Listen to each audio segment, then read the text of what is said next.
Hello, and welcome to my tour of the Pyramid of Giza. I'm your host, Hugo. The first thing we'll be looking at today is Pyramid G7000X, or Pyramid of Hetepheres I. Originally, Hetepheres I was supposed to be buried at Pyramid G1-A, the northernmost of these small pyramids, but after a robbery, a new shaft was excavated and she was transferred to G7000X. Next off, we'll be looking at Khufu's ship, otherwise known as the Solar Barge. Khufu's ship is one of the oldest, largest, and best preserved vessels from antiquity.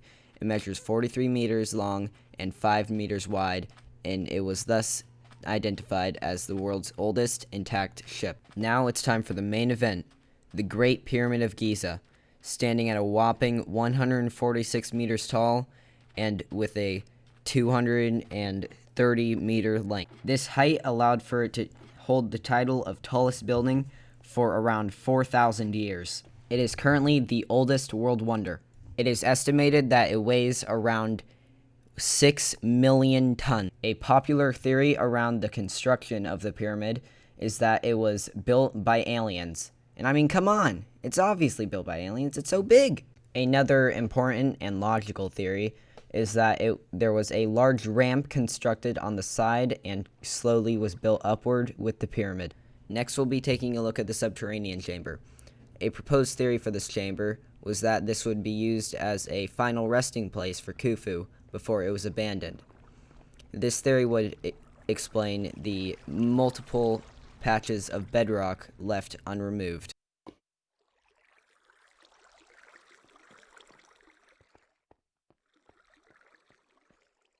Next up is the escape shaft. This escape shaft was likely used as an escape, obviously, for if the subterranean chamber were to collapse with builders inside. Now that we have all this free time, we can talk about different fun facts about the pyramid. It's shrunk about 25 feet since the building.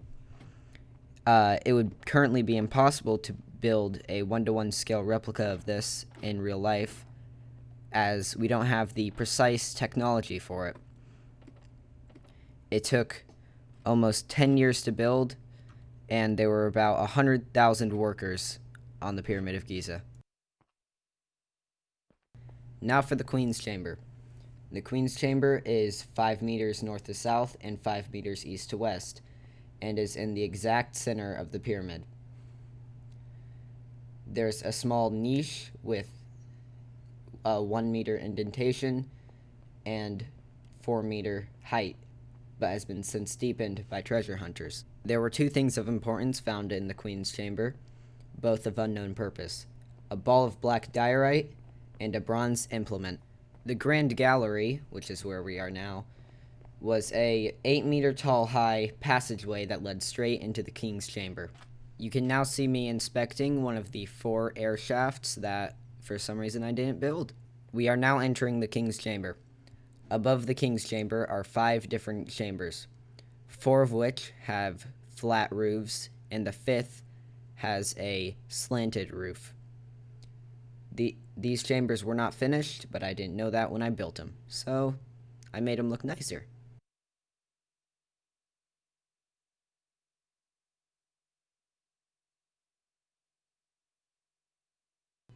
Now, this was probably one of the largest builds I've ever done. And the thing is, I knew almost nothing about the Pyramid of Giza before this. And I'm going to definitely remember this, because this took almost 24 hours to build, total.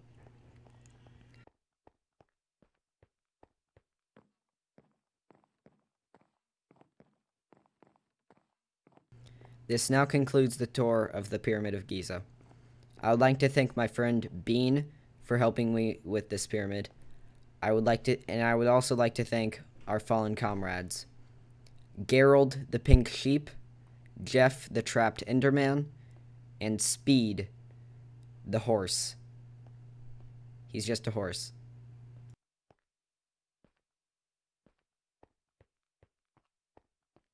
Thank you for listening and paying attention throughout this entire thing. I hope everyone here has an amazing day.